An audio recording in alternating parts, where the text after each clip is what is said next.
अस्सलाम वालेकुम नाज़रीन, सुनो न्यूज़ पर आप देख रहे हैं प्रोग्राम लाइव जामी। मैं आपके साथ मोहम्मद अजमल जामी। ट्रंप एक बार फिर से सिचुएशन रूम में कल रात गए और फैसला किया कि ईरान पर पहले से कहीं ज़्यादा शिद्दत के साथ हमले जारी रखने हैं। ईरान में मुज़ाकरातकार जो थे वो मालूम होता है कि साइड लाइन कर दिए गए हैं और ईरानी पार्लियामान की अक्सरियत हो या वो लोग जो पासरान के बहुत हामी हैं, जो एक बड़ी और वसी जंग और जवाब देने के हामी हैं, वो ज़्यादा आगे हैं फैसला साजी में। और यही वजह है कि ईरान ना सिर्फ बहरीन बल्कि कुवैत और उर्दन, इनमें जो अमरीकी बेसेस हैं उनको टारगेट कर रहा है। रात गए भी और आज दिन के वक्त भी अमरीका ने मुसलसल ईरान के जनूबी साहली इलाकों को, जो कि आबने हुर्मुज़ के करीब लगते हैं, उनको टारगेट किया है। अब तक कुछ 27 से ज़ायद अफराद वहाँ शहीद हुए हैं, 260 से ज़ायद ज़ख्मी हैं। 7 ईरानी फ़ौजी हुकाम की शहादत की भी इत्तला वहाँ से मिल रही है। ईरान जवाब में, जबकि आबने हुर्मुज़ बंद हो चुकी, ईरान ने भी नकलो हरकत पर पाबंदी लगा दी और अमरीका ने नेवल ब्लॉकेट का ऐलान कर दिया। अब मुख्तलिफ इंटरनेशनल प्लेटफॉर्म्स और माहिरीन ये बता रहे हैं कि ईरान का अगला जो स्ट्रेटजी है वो जंग का जवाब देना तो है मशरक़ वुस्ता में बेसिस के ऊपर। इनफैक्ट ईरान अब आलमी मईशत का गला दबाने या उसकी शरक पर हाथ रखने की पोजीशन इख्तियार करना चाह रहा है। और वो कैसे कि आबना हुर्मुज़ बंद, दूसरी बाबुल मंदब जो गल्फ ऑफ एडन से रेड सी में जाती है और फिर नहर स्वेज़ से मेडिटेरेनियन में जाती है, इसके ऊपर, क्योंकि यमन का वो इलाका जो बाबुल मंदब के करीब पड़ता है, सना उसके करीब आता है, वहाँ पे हौसी यानी अंसारुल्लाह का कब्ज़ा है। तो उनकी मदद से ये प्लान है ईरान के बारे में कहा जाता है कि ये दूसरी जो रास्ता है, गुजरगाह है, इसे चोक करना है। इन दोनों जो गुजरगाहें अगर ये बंद होती हैं तो आलमी मईशत यकीनन हिलकर रह जाएगी, क्योंकि मजमूई तौर पर 30 से 35% जो दुनिया की तेल की ज़रूरियात हैं वो इन दो रास्तों से गुजरती हैं। ऐसी सूरत में कुछ माहिरीन का ये मानना है कि तेल की कीमत फ़ी बैरल $200 तक जा सकती है। अब अगर ऐसी सूरत दरपेश होती है जिसके खदशात बहुत ज़्यादा हैं, तो उसको देखते हुए सबसे ज़्यादा मुतासिर कौन होगा? ज़ाहिर पाकिस्तान, क्योंकि यहाँ पे जिस तरह से तेल की कीमतों का तयन किया जाता है अनलाइक अदर कंट्रीज़, उससे हम मुतासिर होते हैं।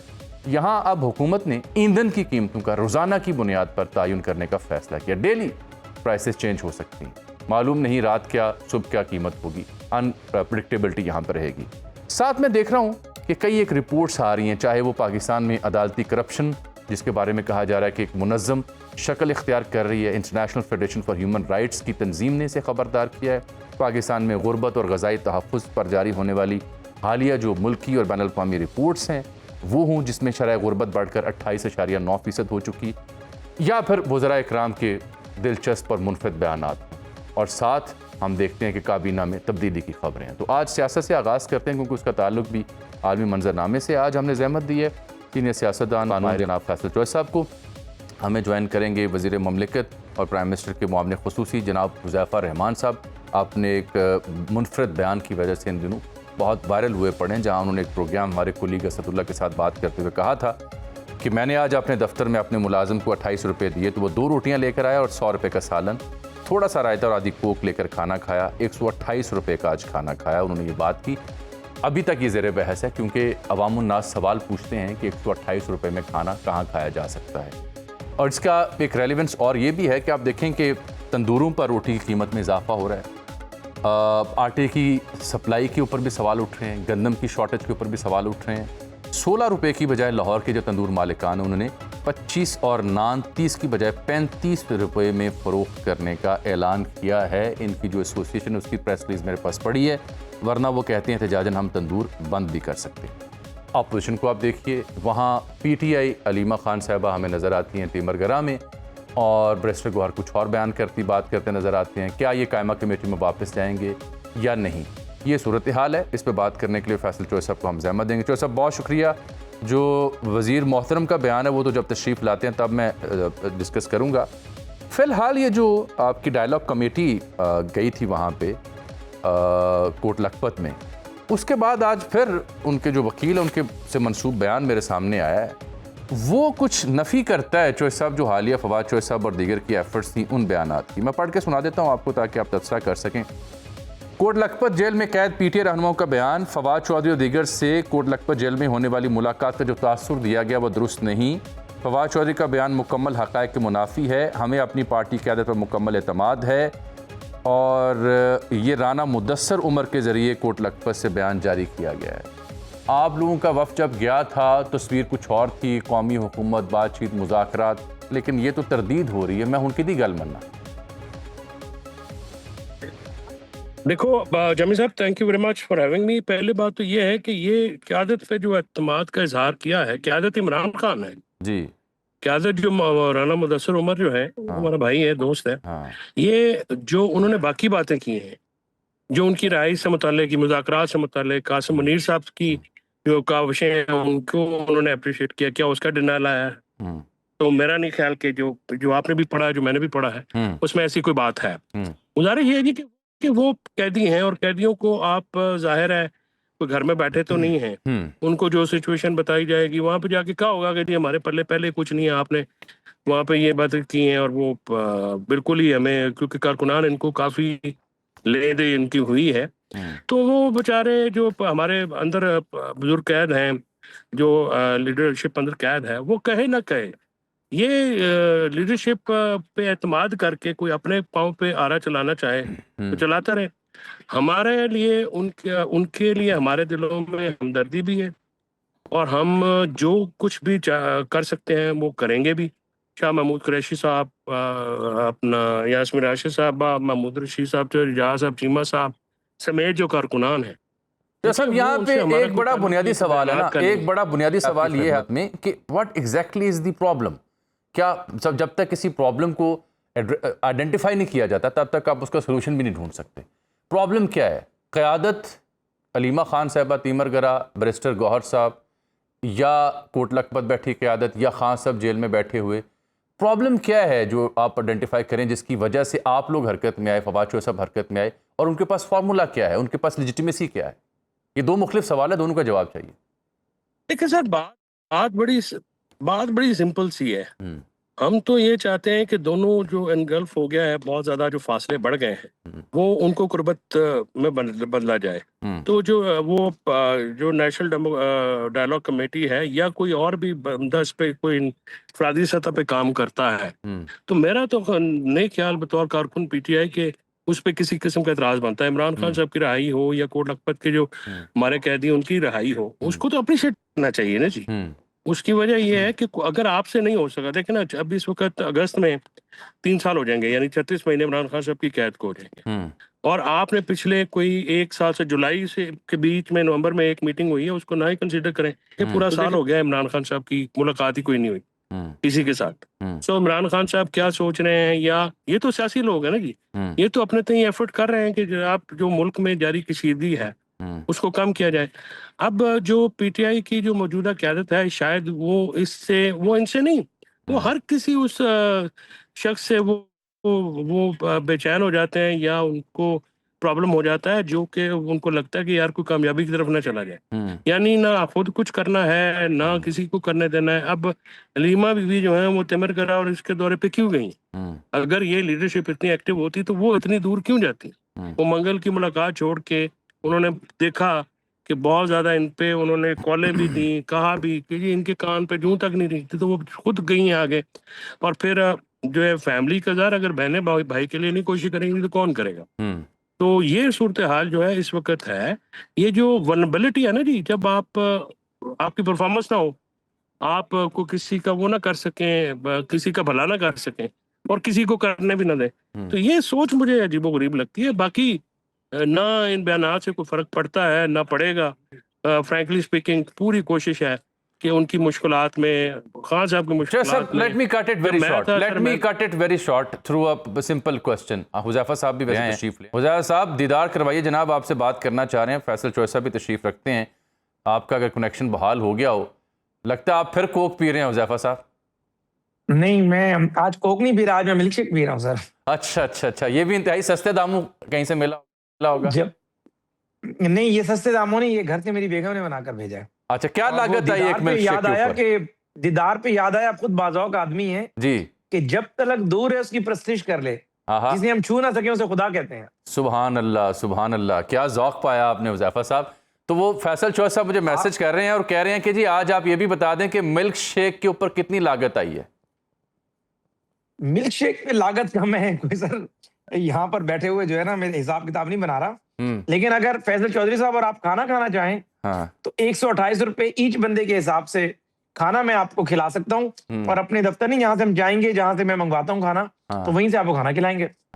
चॉइस साहब कुछ कहना चाह रहे हैं, जरा उनका छोटा सा सवाल ले लें। चॉइस साहब, ये मुझे और आपको, हुज़ैफा साहब बड़े मेहरबान है, मेहमान नवाज है, मेहरबान है, उन्होंने दावत दी है मुझे और आपको कि 128 रुपए का खाना आपको हम खिलाते हैं। तो लेकिन फैसल चौधरी साहब एक एलीट के, ये एलीट के आदमी हैं, ये हमारे साथ ढाबे कहाँ बैठेंगे? हाँ, ये मसला हो सकता है, लेकिन चॉइस साहब कुछ सवाल पूछना चाह रहे हैं, सुन लें। जी चॉइस साहब। अपना मैं जिम्मेदार आदमी हूँ, मैं तो अपने आज भी घर जाके चूल्हे के ऊपर बैठ के तो रोटी खाता हूँ, मुझे कोई ये ढाबे या होटल का वो नहीं होता। इस देखे ना जामी साहब, काम खत्म हो गया, 128 रुपए की रोटी हो गई, तो मामला तो सारा माशत भाई मेरे ने सही कर दी है कि 128 में जो रुपए में रोटी जो है, वो मेरा नहीं ख्याल कि आप अपने हैसियत में पूछ लें, 128 रुपए की रोटी आजकल कोई खा भी सकता है। ये भी अय्याशी है इस मुल्क में, जो हुज़ैफा साहब करते हैं ना जी, कि सानू 128 रुपए 10 के पता नहीं 1128 हो गए, क्योंकि बिलों में कांटा कूंटा भी तो लग जाता है। ठीक है, और भाईजान टिक्का 700-750 रुपए का है। मैं से इसकी वजाहत कर दूं, बेचारे कभी कभार मजदूर वो डायरेक्ट मेरे ऊपर इल्जाम है। और दाल का भाव बताऊं आपको, आटे का दाल बताऊं, तेल किधर चला गया है भाईजान? पेट्रोल नहीं, इजाजत दें तो मुझे आप जी मैं आपके पास आ रहा हूँ। हुज़ैफा साहब, असल में ना ये जो नुक्ते उठा रहे हैं ना फैसल साहब सादा बात ये पूछ रहे हैं कि वो कौन सा होटल है जहां से इस्लामाबाद में। जी बता रहा हूँ ना, मैं तो उसका बिल ले आया हूँ ना। जी प्लीज, मैं तो मेन्यू साथ ले आया हूँ, जरा मुझे मौका देंगे, लेकिन प्लीज मैं देखना चाहूंगा जी, देखना चाहूंगा। बिस्मिल्लाह। जी सर, गुजारिश ये है कि ये जहां पर फैसल चौधरी साहब या फवाद चौधरी साहब का दफ्तर भी रहा, वैक्यू ट्रस्ट बोर्ड की बिल्डिंग है, उसमें कैंटीन है बाकायदा तौर पर, और ये उस कैंटीन का मेन्यू है। मैं अगर जूम इन करूं तो इस कैंटीन के अंदर जो दाल माश और आलू पालक हैं, ये 220 रुपए की प्लेट है। दाल माश रुपए की प्लेट, फुल प्लेट होती है दाल माश और आलू पालक। मैंने तो कल दाल का परसों बताया, तो वो दो जो फुल प्लेट होती है वो 2 बंदों के लिए होती है। तो मैंने हमेशा जब भी मैं मंगवाता हूं तो मैं ज़ाहिर है किसी चीज का ज़िया नहीं करता, तो वो आधी प्लेट मुझे काफी होती है, यानी 100-110 रुपए की प्लेट काफी होती है, और 14-14 रुपए की 2 रोटियां आती हैं, सिंगल रोटी, तो 128 रुपए बन गए बिला वजह। उसको हालांकि काम शुरू कहां से हुआ, मैंने बताया कि पंजाब में और वफाक में अब भी स्टिल 14 रुपए की रोटी की पॉलिसी पे अमल दरामद चल रहा है। उस पे असदुल्ला साहब कहने लगे नहीं जी, ये नान भाई एसोसिएशन कहती है इसे 30 रुपए पे लाया जाए। मैंने कहा हम कोशिश करेंगे इसे यहीं पर रोके रखे, ऊपर ना लेकर जाएं। उन्होंने कहा नहीं, 20 रुपए की रोटी मिल रही है, अगर 20 रुपए की भी रोटी मिला लें तो 20 और 20 40, और 100 रुपए की सिंगल प्लेट जो दाल की है, हाफ प्लेट, तो 140 रुपए बनते हैं। उन्होंने कहा और क्या किया? मैंने कहा साथ मैंने आधी कोक भी पी है। तो उन्होंने कहा वो भी वहीं से। नहीं, मेरा आपको ट्विटर के ऊपर मशवरा था कि वज़ीर मुमलिकत साहब आधी कोक ना पिया करें, ये बड़ा नुकसानदेह। आधी कोक इसलिए पी कि ये कोक ज़रा सेहत के लिए अच्छी नहीं है, कैलोरीज बहुत होती हैं। अच्छा। तो मैंने जो सिंपल यानी डाइट कोक होती है वो आधा डालकर आधी पी और आधी रख दी। ठीक। अच्छा मिनिस्टर साहब, ये भी तो हो सकता है, चौधरी साहब अगर आप मुझे सुन रहे हैं, क्योंकि ये कह रहे हैं वैक्यू ट्रस्ट की कैंटीन। सर जी, अमूमन मेरा ख्याल है कुछ ऐसी जगहों पे कुछ ऐसी कैंटीन्स होती हैं जिन पे सब्सिडाइज रेट होते हैं, तो मिनिस्टर साहब कहीं ये भूल चूक तो नहीं हुई? आम लोगों के लिए है, सब्सिडाइज रेट नहीं है। वो तो पार्लियामेंट की कैंटीन होगी, लाहौर प्रेस क्लब की होगी, इस्लामाबाद प्रेस क्लब की होगी, तो ये तो प्राइवेट कैंटीन है, कोई भी चला जाए। इससे पहले कि आपके दोस्त चौधरी साहब आपको जवाब दें, अमीर साहब मैं बता रहा हूं, तारिक अजीज दोस्त साहब जो है हमारे बड़े अच्छे दोस्त हैं, तारिक अली खान साहब के पास तारिक अजीज और तारिक सुमैर, उन्होंने मुझे मैसेज किया। मैं आ रहा हूं चौधरी साहब, एक मिनट ठहर जाओ जरा। खुद 128 दी रोटी ते दुनिया 1128 दी रोटी है, की टीका लाने लगे हो तुसी? हुकूमत आले हो? नहीं देखिए, मैंने कोई एक तो ये बात नहीं की कि महंगाई नहीं है। महंगाई नो डाउट, जो पेट्रोलियम मसनूआत की कीमतें बड़ी शदीद महंगाई आई। मैंने ये नहीं कहा कि हमने माइक्रो इंडिकेटर्स बिल्कुल ठीक कर दिए। गरीब आदमी ज़ाहिर उसके बोझ चले दबा हुआ है, किसान के बड़े मसाइल हैं। गंदम जो है उसका पंजाब के अंदर एक शॉर्टेज का भी ज़ाहिर खबरें गर्दिश की, तो ये सारे हकाइक मैं मानता हूँ। उन्होंने डायरेक्टली मुझसे एक सवाल किया, 128 की रोटी को खुदारा ये ट्रांसलेट ना करें कि मसाइल मौजूद नहीं है, मसाइल मौजूद हैं। एक सेकंड, अब चौधरी साहब ने आपको जवाब भी देना है ना, लेकिन ठहरिएगा मिनिस्टर साहब। लाहौर में जो तंदूर मालिकान है, मैं बात सुन लेना, मेरी बात भी सुन ले। 128 का मसला हल कर रहा हूं आपका। जी मसला जी हल करें, फरमाइए। एक और मसला, गुजारिश ये कि मैंने ये सिर्फ बात इसलिए कही के पोजीशंस के आने जाने से कभी मैंने अपनी शख्सियत में तब्दीली नहीं लेकर आया, लेकिन अल्हम्दुलिल्लाह रब्बिल आलमीन, आप भी मुझे जानते हैं, मेरा फैमिली बैकग्राउंड लोग जानते हैं, मैंने लंदन के अंदर मे फेयर में जो है वो नोविकोव रेस्टोरेंट में बैठ के खाना भी मैं खाता हूँ बड़े शौक से, सेसी फिश में भी खाना खा लेता हूँ, $500 फी पर्सन का यानी खाना है। तो मेरा कहने का मकसद है अल्लाह ने बहुत दी है, उसकी मेहरबानी है, टैक्स पे करते हैं करोड़ों रुपए, यानी वजारत से पहले वेल्थ स्टेटमेंट जो है वो अल्लाह के फजल करम से अरबों में थी। लेकिन मैंने कहा कि अगर मुझे सादा रोटी मिल जाए दाल के साथ तो मैं भी वो भी खुशी खुशी खा लेता हूँ। चलिए मैं आपको ताज़ा खबर दे दूं और फिर चॉइस साहब भरे बैठे हैं, बहुत कुछ उन्होंने कहना है। देखिए लाहौर में जो तंदूर मालिकान है उनकी प्रेस रिलीज मेरे पास पड़ी है, वो 16 रुपए की बजाय, वहाँ 16 है, 25 की रोटी और नान 30 की बजाय 35 रुपए में फरोख्त करने का ऐलान करें बसूरत दीगर।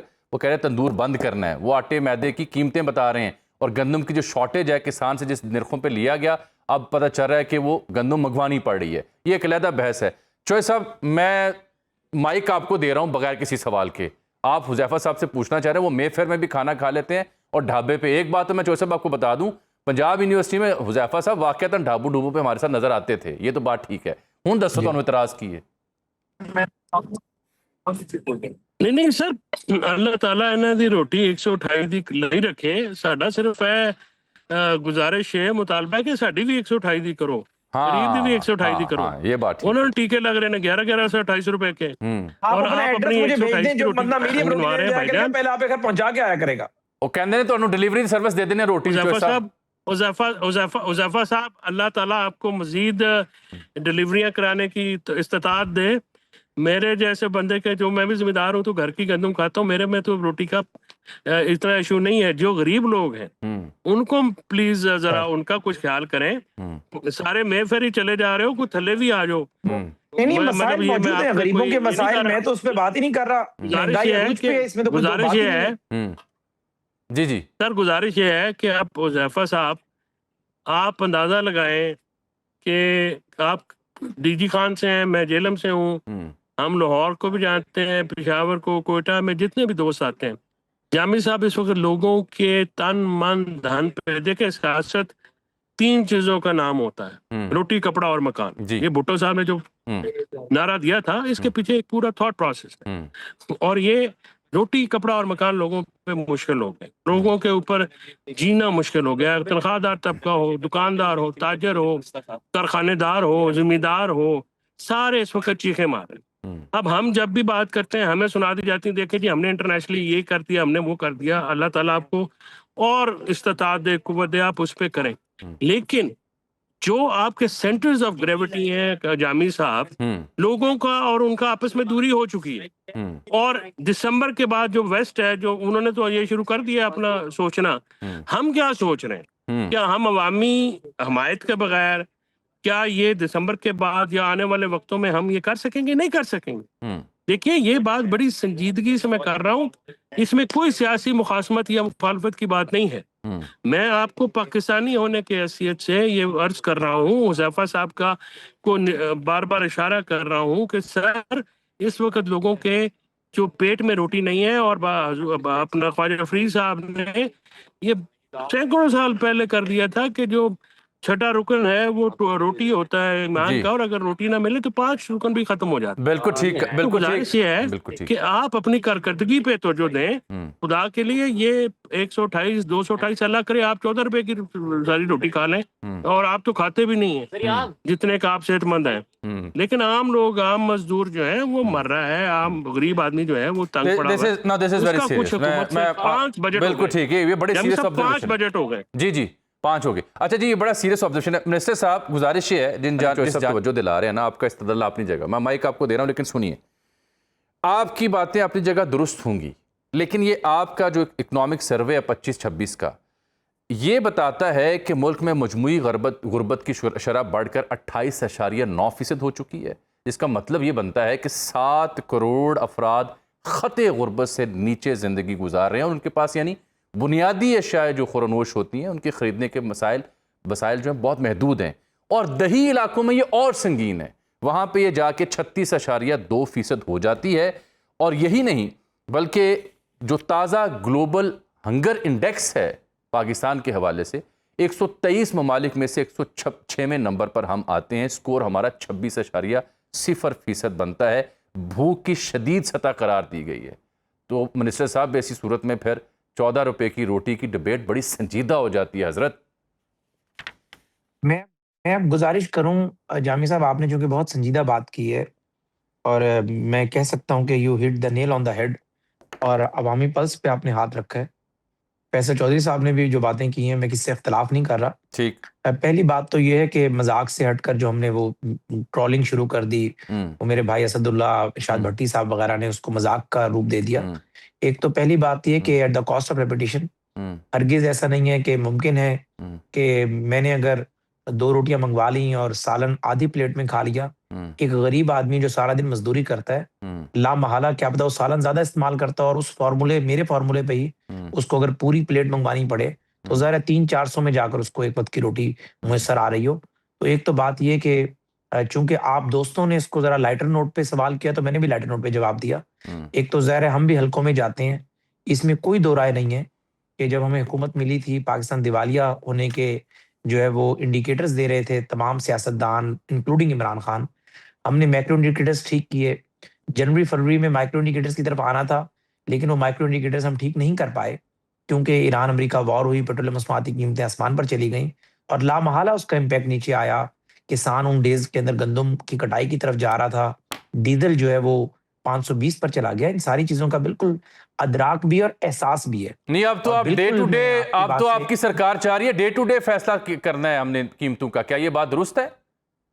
देखिए, ये तजवीज एक वजीर आजम साहब के पास जरूर आई है कि आप तो एक तो डीरेगुलेट कर दें इसकी जो है कीमतों को, ताकि ये जो इल्जाम लगता है हुकूमत पर कि हुकूमत जो है वो कीमतें जो है वो ऑयल मार्केटिंग कंपनीज के मशवरे से उगरा जो है वो ये फार्मूला बना रहा है। और दूसरा ये कि ऑयल मार्केटिंग कंपनी जब कीमतें बढ़ानी हो तो कहती हैं कि चूंकि इंटरनेशनल मार्केट में कीमतें बढ़ गई हैं, हमारे पास स्टॉक नहीं है और हम कीमतें जो है लामहला बढ़ाएंगे, अदरवाइज जो है शॉर्टेज हो जाएगी। और अगर कीमतें कम करनी हो तो उनका ये बहाना जिस पे मीडिया ने बात की कि जी हमारे पास स्टॉक पड़ा हुआ है, इस किस्म की तजावीज आती है। तो उस पर कहा यह गया है कि जिस तरीके से डॉलर का रेट डेली जो है वो स्टेट बैंक बताता है, गोल्ड का रेट इस तरीके से, अगर पेट्रोलियम मसनूआत की कीमतों का रेट भी वो हर वक्त ऑनलाइन आ रहा हो, और ये एक तजवीज़ है। और मैं नहीं समझता कि इस पर फौरी अगर अमल दरामद की तरफ जाते हैं तो इसके क्या इम्प्लीकेशंस होंगे, ज़ाहिर पेट्रोलियम मिनिस्ट्री के बारे में बताएगी। ठीक, अच्छा, मेरे पास अब थोड़ा सा मैं जरा फैसल जोसेफ की इनपुट ले लूं। डोमेन का सवाल आप भी सुनिएगा। जोसेफ, मैं देख रहा था आज international Federation for Human rights की तंजीम की जो खबर आपकी नज़र से गुजरी होगी, हसनात ने उसे फाइल किया हुआ है कि पाकिस्तान में अदालती करप्शन एक मुनज़्ज़म शक्ल इख्तियार कर चुकी है, और ये बड़ी अफसोसनाक सूरत हाल है। खदशा है कि ये ग्रैंड करप्शन तक पहुंच चुकी जाएगी। ये उसमें पेशन गोई की जा रही है खदशे के हवाले से। वर्ल्ड जस्टिस प्रोजेक्ट 2025 के रूल ऑफ लॉ इंडेक्स में बदउनवानी से पाक निज़ाम के हवाले से पाकिस्तान को 143 ममालिक में 123वें नंबर पर रखा गया है। इलाकाई तौर पर ये नीचे से दूसरे नंबर पर है, सेकंड लास्ट है हम, बॉटम के करीब। What does that mean sir? Yami साहब, अदालती जो मामलात हैं, हम आपको गाहे बगाहे इसके ऊपर आवाज़ उठाते रहते हैं। मैंने आप बड़ा, हालांकि क्योंकि मेरा फील्ड भी है, जजेस के सामने जाना भी होता है, वो कभी कभार हमें कहते भी हैं कि आप बड़ी सख्त बातें करते हैं, लेकिन हकीकत ये है कि अगर मुल्क में कोई सबसे करप्ट तरीन इदारा इस वक्त है वो अदलिया, नीचे से लेके ऊपर तक, वो कहते हैं ना कि फॉरम शॉपिंग या लॉयर शॉपिंग हो रही है, और आप अगर फीस भर सकते हैं तो आपको रिलीफ मिल जाएगा। मेरे जैसा कोई वकील जाएगा तो उसकी शक्ल देख के बनता हुआ केस भी उड़ जाएगा। यहाँ पे इस किस्म की खौफनाक स्टोरीज आ रही हैं जो कि हमने पहले जिंदगी में नहीं सुनी। छोटी मोटी करप्शन के तो हिसाब किताब होते रहते थे, लेकिन ये जो इस वक्त आप जिस रिपोर्ट का हवाला दे रहे हैं, उन्होंने जिन खदशात का इजहार किया है, मेरी अपनी राय में वो खदशात सही साबित हो चुके हैं। अच्छा, ग्रैंड करप्शन और इस वक्त अदलिया जो है और एक जो ऑर्गेनाइज करप्शन का बाकायदा गढ़ बन चुका है, और इसमें जो है वो सिर्फ आप बार और बेंच नहीं, इसमें और लोग भी शामिल। हाँ, मल्टीपल एलिमेंट्स लेंगे तो फिर मैं मल्टीपल एलिमेंट से, देखिए, आपको फैमिली, आपको रेंट, आपको सिविल, आपके कब्जे छुड़ाने, ये इन लोगों में भी लोग मुलव्वस हैं जो अपनी हैसियतों का नाजायज फायदा उठा के वो काम करते हैं। इस्लामाबाद में यहाँ पे कच्ची आबादियां गिराई गई, किसी अदालत ने उसका जो है वो नोटिस लेना पसंद किया? ठीक है, मुनाल के साथ बिल्कुल सरीहन जाती की काजी फायज ईसा ने, वो एक चलता फिरता कारोबार था 500 फैमिलीज का, वो उन्होंने अपनी जो भी उनका एक जहन था उन्होंने फारिग कर दिया। एक छोटा सा सवाल ले लूं जरा ज़ैफर साहब से, थोड़ा सा वक्त की कमी है, मैं चौधरी साहब माजरत के साथ थोड़ी वक्त की कमी है। सर लास्ट जुमला आपकी इजाजत जी, कि जब गरीबों की बस्तियां गिराई जाती हैं और अदलिया खामोश रहती है, तो सर मौला अली ने फरमा दिया है 1400 साल पहले कि भाई कुफर का निजाम चल जाएगा, बेइंसाफी का निजाम नहीं चलेगा, और निजाम नहीं चल रहा। अच्छा हुज़ैफा साहब, योर लास्ट, और मैं एक हुज़ैफा भाई, आपकी रोटी की जो बातें हैं वो नश्तर की तरह लोगों के दिलों में चुभती हैं। खुदा के लिए आप अपनी और अपनी काबीना को समझाएं, और खासकर प्रोविंशियल कैबिनेट को, कि ये जो कैलस किस्म के रिमार्क्स हैं ये ना दें, इससे अवॉइड करें। लोग बड़े हर्ट हैं, उनके दिलों में ये नेज़ों की तरह घुसती है। ये बड़ा संजीदा तबसरा है, बड़ा संजीदा तबसरा है, बिल्कुल ठीक। बड़ा हुज़ैफा साहब, बात यह है कि मैंने वो ग्रैंड की अदालती करप्शन जो मुनज़्ज़म शक्ल इख्तियार कर रही है International Federation for Human Rights तंजीम, उसके ऊपर तबसरा करें चौधरी साहब। मेरा बड़ा छोटा सा सवाल है आपसे, और क्योंकि आपका कमेंट चाहिए। आप लोगों के बीच जाते हैं, आई हैव सीन यू, आप जाते हैं, लोगों से मिलते हैं, लोग आपकी तारीफ करते हैं या तशवीश का इजहार करते हैं? आज सच बोलें। देखें, चूंकि आपने बड़ा ही मुश्किल सवाल कर दिया, और लेकिन मुझे एक आजमाइश में डाल दिया। लेकिन सबसे अहम चीज़ मैं समझता हूँ मेरी क्रेडिबिलिटी है। मैं समझता हूँ कि करप्शन और ये बातें जो आपने की, ये सेकेंडरी इश्यूज हैं अभी लोगों के लिए। इसमें कोई डाउट नहीं कि पब्लिक के अंदर एक परेशानी मौजूद है बिजली कीमतों को लेकर। आपकी जो आटे के हवाले से कीमतें या फिर बहरान आ जाए पेट्रोलियम मसनूआत की कीमतों को लेकर, और इसका हमें एहसास है। और मैं समझता हूँ कि वज़ीर-ए-आज़म साहब को मैं गाहे बगाहे ये हम्बल सबमिशन देता रहता हूँ कि पब्लिक के अंदर अगर जाएँ, तो जो पब्लिक हमसे एक्सपेक्टेशन लगाए बैठी है कि हम पे माइक्रो इंडिकेटर्स ठीक करने हैं, जिनमें अद्वियात की कीमतें हैं, अशिया खुर्दनोश की कीमतें हैं, गंदम की कीमतें हैं, बिजली की कीमतें हैं, पेट्रोलियम मसनूआत की कीमतें ज़ाहिर है हमारे इस तरह कंट्रोल में नहीं है, लेकिन लामहला वो भी ज़िम्मेदारी हमारी है। तो इस पर बिल्कुल अवाम में तशवीश मौजूद है, और अवाम शिकवा शिकायत भी करती है, और हमने कोशिश करते हैं, उन्हें बताते भी हैं अपनी मजबूरियाँ, परेशानियाँ। लेकिन ज़ाहिर है जो आदमी परेशान होता है, गरीब आदमी, वो फिर किसी भी जस्टिफिकेशन को मानने को तैयार नहीं होता। चलें हुज़ैफा साहब, वक्त की कमी, लेकिन इस उम्मीद के साथ कि आपका जो दावत है मेरे लिए, चौधरी साहब के लिए, वो इंटैक्ट है। हम जल्द आपकी तरफ 128 रुपये वाला खाबा खाने के लिए, उम्मीद है आपकी ये ऑफर अभी तक मौजूद है टेबल पे हम दोनों के लिए। बहुत शुक्रिया जी हुज़ैफा रहमान साहब, और जनाब फैसल चौधरी साहब माहिर कानून हमारे साथ मौजूद थे। मुल्क की सियासत और अवामी मसाइल के ऊपर बात हो रही थी, लेकिन क्या कीजिए कि ये सारे मसाइल दर हकीकत डायरेक्टली इनडायरेक्टली जुड़े हुए हैं इंटरनेशनल क्राइसिस के साथ। जो ईरान अमेरिका तनाज़ा है वो अब शिद्दत इख्तियार एक बार फिर कर रहा है। क्या शक्ल ये इख्तियार करेगा? क्या ईरान बाबुल मंदब भी बंद करने जा रहा है? उसके बाद पेट्रोलियम की कीमतें क्या होंगी? हालिया स्ट्राइक्स क्यों की जा रही हैं, कहाँ की जा रही हैं? एक ब्रेक के बाद प्रोग्राम में एक बार फिर से आपको खुशामदीद कहते हैं। मैंने अपने प्रोग्राम के आगाज़ में आपको सूरत हाल से आगाह किया कि ट्रंप सिचुएशन रूम में गए और सदन जो ईरान की कोस्टल लाइन्स हैं उनको टारगेट कर रहे हैं मुसलसल। ईरान में भी लगता है कि मुज़ाकरात कार की बजाय जो जंग को फैलाने वाले लोग हैं उनकी वो ज़्यादा नुमायाँ हो रहे हैं। और अब आबने हुर्मस के बाद बाबुल मंदब को बंद करने की तैयारियां हो रही हैं। आलमी मईशत इसकी जकड़ में आ सकती है। 30 से 35% तेल की सप्लाई इन दोनों इलाकों से गुजरती है। आज दिन के वक्त भी सेंटकॉम ने 90 मिनट तक ईरान के ऊपर हमले किए हैं। ईरान भी जवाब दे रहा है। बहरीन में, कुवैत में और उर्दन में जो अमरीकी बेसेस हैं उनको टारगेट किया जा रहा है। मिसाइल्स ऐसे लॉन्च किए जाएं जिसके ऊपर ट्रंप के नाम खुसूसी पैगामात जारी किए जा रहे हैं। दर्जनों अफराद शहीद भी, जिसकी डिटेल मैं दे चुका हूँ। बात करने के लिए ज़हमत दी हमने डॉक्टर कमर चीमा साहब को, इंटरनेशनल अफेयर्स के एक्सपर्ट हैं। जनाब air marshal retired Amir Masood साहब, दिफाई तजिया निगार हैं, वेरी कॉम्पिटेंट वॉइस। आप दोनों का शुक्रिया। चीमा साहब, ज़रा लेंथ में समझने से पहले मैं एयर मार्शल साहब की खिदमत में जाना चाह रहा हूँ to understand one particular thing. Amir साहब, ये फरमाइएगा कि ये सदन जो ईरान है, जज़ायर हैं, बार बार वहाँ स्ट्राइक कर रहा है अमेरिका, इसकी रीज़न क्या है? और दूसरा, इसकी कितनी प्रोबेबिलिटी है कि ये आबने हुर्मस के बाद बाबुल मंदब भी बंद कर सकते हैं विद द हेल्प ऑफ हौतीस? जी बहुत शुक्रिया जामी भाई, बिस्मिल्लाहिर्रहमानिर्रहीम। देखें, ईरान जो है ना, अगर आपने एक किताब है बड़ी famous, the revenge of the geography, उसमें ईरान के मुतल्लिक कैप्लन लिखते हैं कि ईरान की एक स्ट्रेटेजिक लोकेशन है जिसकी वजह से बहुत एडवांटेज है उसे, लैंड में भी और सी में भी। अब ईरान जो है वो एक ऐसा मुल्क है जिसकी बाउंड्रीज बहुत सारे मुल्कों के साथ लगती हैं, और जो स्ट्रेट ऑफ होर्मुज है वो उसको एक बहुत स्ट्रेटेजिक इंपॉर्टेंस देता है। ठीक। उसके अलावा ये है कि ईरान की जो कोस्टल लाइन है towards the south and south western side, वो आम कोस्टल लाइन की तरह आपको नहीं नजर आएगी कि बिल्कुल प्लेन और बिल्कुल जिस तरह कराची है या जिस तरह इवन टुवर्ड्स द आप हमारे साउथ में जाएं, ये ज्यादातर जो है एलिवेटेड एरियाज हैं और माउंटेनियस टेरेन भी है टुवर्ड्स, स्पेशली जो शोर्स हैं टुवर्ड्स द वेस्टर्न साइड।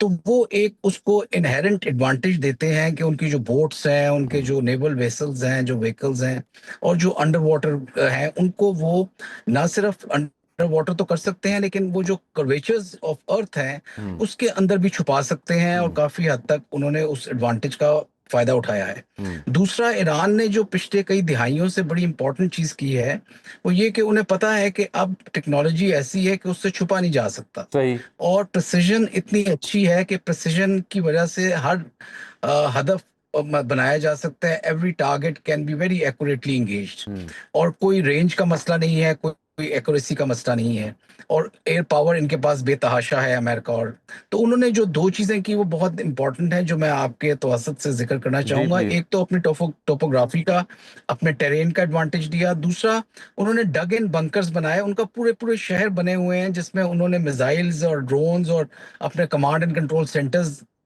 रखे हुए हैं, जिनको तबाह करना बहुत मुश्किल है। और पहाड़ों के नीचे स्पेशली जब वो बने हों तो वो उसको बहुत डेप्थ दे देते हैं, और उस तरह के बॉम्ब्स बहुत कम हैं, और वो अमेरिका की इन्वेंट्री में भी सिर्फ वो जिसे हम मदर ऑफ ऑल बॉम्ब्स कहते हैं, उस तरह के चंद बॉम्ब्स हैं जिससे थोड़ा बहुत डैमेज हो सकता है, लेकिन फिर भी पूरी तरह उन्हें तबाह नहीं किया जा सकता।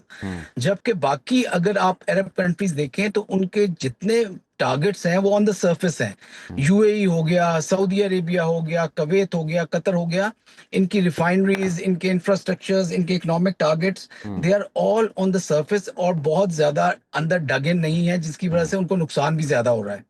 तो ये चीजें ईरान ने जो है खास तौर पे इसकी तैयारी की, और उसके अलावा उनके पास इस तरह के मिसाइल हैं कि जो रिस्पॉन्ड कर सकते हैं, इस तरह के ड्रोन्स हैं जिनसे बहुत ज्यादा नुकसान उन्होंने किया है अरब कंट्रीज का जो उनके इर्द गिर्द हैं, और उनको वहां तक भी पहुंचाया है कि इजराइल जो ये समझता था कि वो एक इम्प्रेग्नेबल है, तो उनके डिफेंसेस को भी तबाह किया। सो ओवरऑल मैं आपको समराइज ये करना चाहूंगा कि बहरा हुर्मुज़ को कंट्रोल करना ईरान के लिए बहुत मुश्किल नहीं है। ईरान के पास एक स्ट्रेटेजिक एडवांटेज है पोजीशन के लिहाज से, टेरेन और टोपोग्राफी के लिहाज से। तो मेरा नहीं ख्याल कि किसी तरह से भी अमेरिका आने वाले दिनों में इसको टेम्परेरीली ब्लॉकेट तो कर सकता है, लेकिन सिचुएशन को कंप्लीटली कंट्रोल नहीं कर सकेगा कभी भी।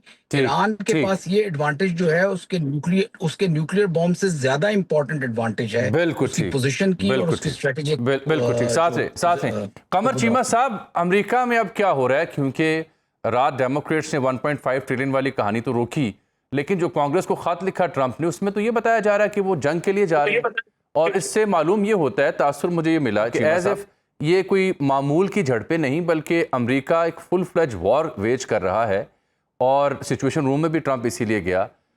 तो ये बाबुल मंदब की बंदिश जो है, ये किस हद तक लाइकली आपको दिखाई दे रही है इस तनाजुर में? बहुत शुक्रिया जामी साहब। देखिए, पहली बात तो ये है कि ये जो देखिए ऑलरेडी जो बजट है अमेरिका का डिफेंस, वो तो तकरीबन $1 ट्रिलियन के करीब है ही है। लेकिन ये जो कांग्रेस का आप कह रहे हैं, इसकी एक वजह ये भी है कि ट्रंप ने अगले दिन हाउसिंग बिल साइन करना था, और एन मोमेंट जब लोग उस कमरे में पहुंच गए तो ट्रंप ने कहा मैं ये बिल साइन नहीं करूंगा, जिससे रिपब्लिकन्स को भी नुकसान हुआ और डेमोक्रेट्स को भी नुकसान हुआ। तो ये बेसिकली इंटरनल उनके थोड़े से मसले हैं। तो मेरा ख्याल है कि वो ये जो डिफेंस बजट बढ़ाना चाहते हैं, उसकी बहुत सारी वजूहात हैं, हम उस पर फिर कभी चले जाएंगे। लेकिन अभी देखिए विद इन ईरान, अमेरिका के अंदर, ये देखिए एक और चीज है। मैं इस सारी सिचुएशन को इस तरह देखता हूं कि एक वक्त था कि ईरान के ऊपर हमले हुए, ईरान की लीडरशिप असैसिनेट हुई, फिर आपने देखा 3-4 माह जंग चली, फिर आपने देखा कि MOU साइन हो गया, सीज फायर हो गया, टॉप लीडरशिप को दफना दिया गया। ये एक फेज है। अब एक दूसरा फेज है, और दूसरे फेज के अंदर ये है कि ईरान ने MOU के पोस्ट MOU चीजों को डेवलप करने की कोशिश की, और वो कह रहे हैं कि हम डिसाइड करेंगे कि कौन कहां से गुजरेगा। ये सवाल जो है, ये मैं समझता हूं जारी बात है अमेरिका की जो पावर है उसको चैलेंज करने के मुतरादिफ है कि ये नहीं हो सकता कि अमेरिका जो है वो अलाउ करे कि जी ठीक है, आप हम ईरान से पूछेंगे कि हमने ट्रैफिक कहाँ से गुजारनी है, और अमेरिका ने फिर खित्ते के ममालिक को क्या सिक्योरिटी एश्योरेंसेस देनी है, कतर को, यूएई और बाकियों को, अगर वो अपनी मर्जी से वहां शिप्स भी नहीं गुजार सकते, और अगर यूएई और कतर ने और बाकियों ने ईरान से पूछ के वहां से गुजरना है तो अमेरिका वहां पे क्या कर रहा है? तो मेरा ख्याल है कि ये चीज ऐसे मुमकिन नहीं होगी। हाँ, इस वक्त ये कोई इतना आसान काम भी नहीं है कि चीजें अब ईरान की उतना फेवर में नहीं है जितनी पहले थी। पहले सिंपैथी थी, बहुत कुछ था, ईरान ने जंग जीती, बड़े बड़े फैक्टर सामने आए, लेकिन अब थोड़ा और है। अब बात यह है कि अब इंटरनेशनल कम्युनिटी भी ये कह सकती है कि भाई आप ईरान क्यों करके ये कहेगा कि हमारी मर्जी से यहाँ से चीजें गुजरनी चाहिए, और अमेरिकन प्रेसिडेंट जो है वो समझते हैं कि बहुत सारी ट्रैफिक तो गुजर गई है, बहुत सारा तेल तो इंटरनेशनल मार्केट में चला गया है, तो अब तेल का वो झटके लगने की वो परेशानी नहीं है। थोड़ा बहुत तेल महंगा हुआ लेकिन कोई ऐसी बात नहीं है। तो मुझे लगता है कि ये अगर ट्रंप अपनी वो जिसे कहते हैं ना सख्ती दिखाते हैं, तो चीजें उनकी फेवर में भी जा सकती हैं, और अगर वो नैरेटिव सही तरह बिल्ड करें कि देखिए अमेरिका अपने आप को प्रोजेक्ट करेगा एज ए पावर, और हम ईरान को अलाउ नहीं करेंगे कि वो जो मर्जी करें, तो मुझे लगता है, ये नहीं लगता कि पहले सिचुएशन और थी। और दूसरी बात ये है कि अब इजराइल साइड पे होकर बैठा हुआ देख रहा है तमाशा।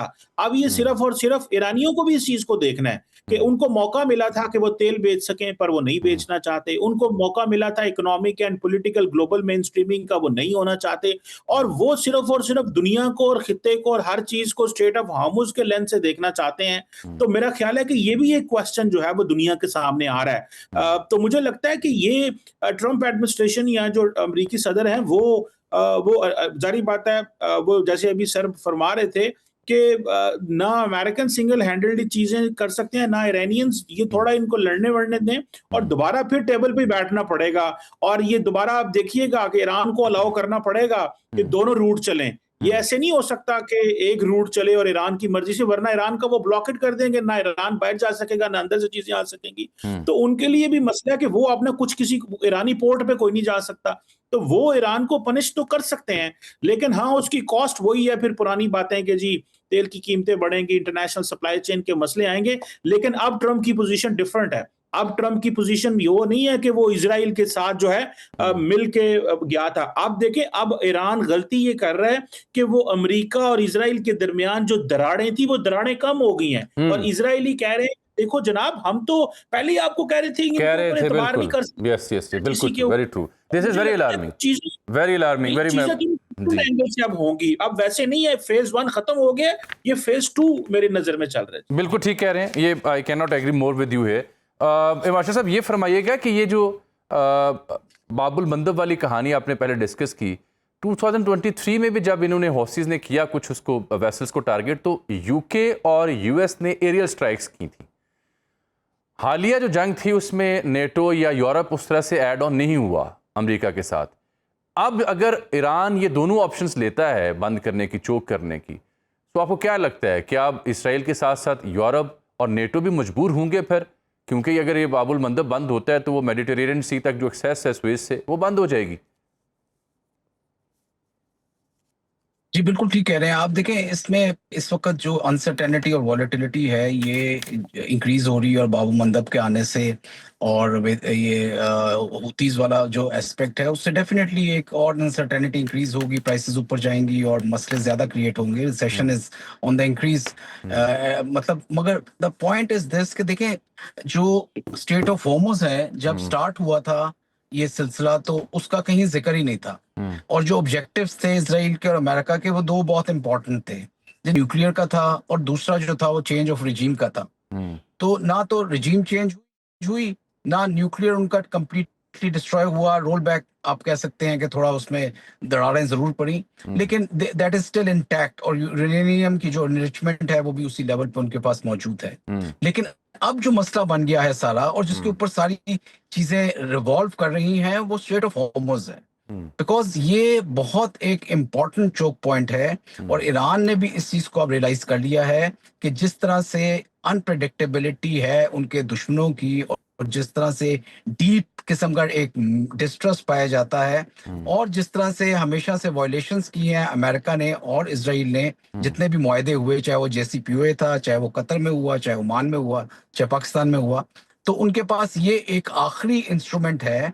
मैं इस बात से जरूर चीमा साहब की एग्री करूंगा कि अगर बहुत ज्यादा फोर्स का इस्तेमाल किया गया तो at one time Iran will have to but I do would like to very respectfully disagree that कि ईरान अब ये जो एक चीज उसके पास मौजूद है, ये उसके पास एक बहुत बड़ा वेपन है आई वुड से, और इसके ऊपर वो बहुत कोशिश करेगा कि जितना मैक्सिमम उसको कर सकता है, घसीट सकता है, उसे कंट्रोल कर सकता है, वो करे और उनको किसी तरह से नेगोशिएशन पे लेकर आए फ्रॉम द पॉइंट और पोजीशन ऑफ स्ट्रेंथ। और उसका तरीका यही है कि देखें अभी जितना भी सिलसिला हो रहा है, ईरान के पास इतनी फोर्स जो जरूर मौजूद है टू रिस्पॉन्ड। ईरान के पास काफी सारे वेसल्स और काफी सारे ड्रोन्स हैं जो कि अंडर वाटर भी हैं, जो उनके पास मौजूद हैं, जो वो काफी दफा कह चुके हैं कि हमें आप मजबूर ना करें वो इस्तेमाल करने के लिए। और कामिकाजीज ड्रोन्स हैं, जिस तरह इनके पास कामिकाजीज शायद ड्रोन्स थे जो कि एरियल फ्लाई कर रहे थे, वो इस तरह उधर के भी हैं जो कि अंडर वाटर इस्तेमाल होते हैं। तो मैं समझता हूं कि somewhere in between they will have to compromise, लेकिन आने वाले दिनों में मुझे नहीं लगता कि ये सिचुएशन डाइल्यूट होगी। it will not escalate to a full-fledged war, लेकिन ये no war no peace वाला जो एलिमेंट जिस तरह मैंने आपसे पहले भी जिक्र किया था, ये कुछ अरसे तक चलेगा। अनसर्टेनिटी में ज्यादा इजाफा होगा, इनसिक्योरिटी में होगा, और जो वेसल्स उधर जा रहे हैं उनकी जितनी ये इंश्योरेंस है उसमें भी डेफिनेटली इजाफा होगा। मेरा नहीं ख्याल कि ईरान बहुत जल्दी इस चीज पे एग्री करेगा कि वो कंट्रोल अमेरिका को दे दें या किसी और को दे दें। सर अगर मेरे साथ रहेंगे, थोड़े वक्त की किल्लत, मैं जरा लास्ट कमेंट ले लूं चीमा साहब से। चीमा साहब, जो प्रोएक्टिव अप्रोच हमारी या दीगर सालिसिन की थी, अब मुझे वो उस तरह से दिखाई नहीं दे रही। क्या लग रहा है आपको कि वेट एंड सी, पीछे हटना है, ठहर के देखना है, या अभी भी प्रोएक्टिव अप्रोच सालिसी वाली इंटैक्ट है? कमर चीमा साहब। देखिए जामी साहब, बात यह है कि अब देखिए दोनों ममालिक ने यह फैसला किया है कि हमने चीजों को मिलिटरली डील करना है, तो उनको थोड़ा करने दें। इसीलिए सालिस भी थोड़ा साइड पे होकर बैठे हुए हैं कि जब हमें राब्ते में होंगे, जाहिर बात है ये नहीं है कि राब्ते में होंगे, फॉरेन ऑफिस की स्टेटमेंट्स हैं, चीजें चल रही हैं, लेकिन एक चीज ईरान को समझनी चाहिए। देखिए दो इंपॉर्टेंट चीजें हैं। ईरान के पास इस वक्त नेगेटिव लिवरेज है, पॉजिटिव लिवरेज नहीं है। नेगेटिव लिवरेज ये है कि वो स्ट्रेट ऑफ हार्मुज जो है वो उसको क्या किसी को फायदा दे सकता है? उससे फायदा तो नहीं दे सकता, वो तो रोक सकता है ना। तो उसको पहले पॉजिटिव लिवरेज क्रिएट करनी पड़ेगी ताकि दुनिया उसकी तरफ जाए और लोग उससे फेवर मांगे। वो इतनी ताकत नहीं रखता कि वो लोगों को सिंगल हैंडेडली चीजें दे सके। अमेरिका कभी कहता है मैं 2% दूंगा, कुछ करूंगा। और दूसरी बात यह है कि जो सालिस की आप बात कर रहे हैं, मुझे लगता है कि अभी पाकिस्तान या कोई और, जैसे कतर ने कहा कि हम इसमें नहीं इन्वॉल्व जी, क्योंकि उन्होंने कतरी जहाजों पे भी हमले कर दिए। तो सवाल ये पैदा होता है कि ईरान का मकसद पता चले कि वो किस तरह चीजें डील करना चाहता है। तो मेरा ख्याल है कि सालिस बैठे होंगे, देख रहे होंगे कि ये कब और कैसे हमारे पास चीजें आएंगी और हमें कहा जाएगा तो हम दोबारा कर लेंगे।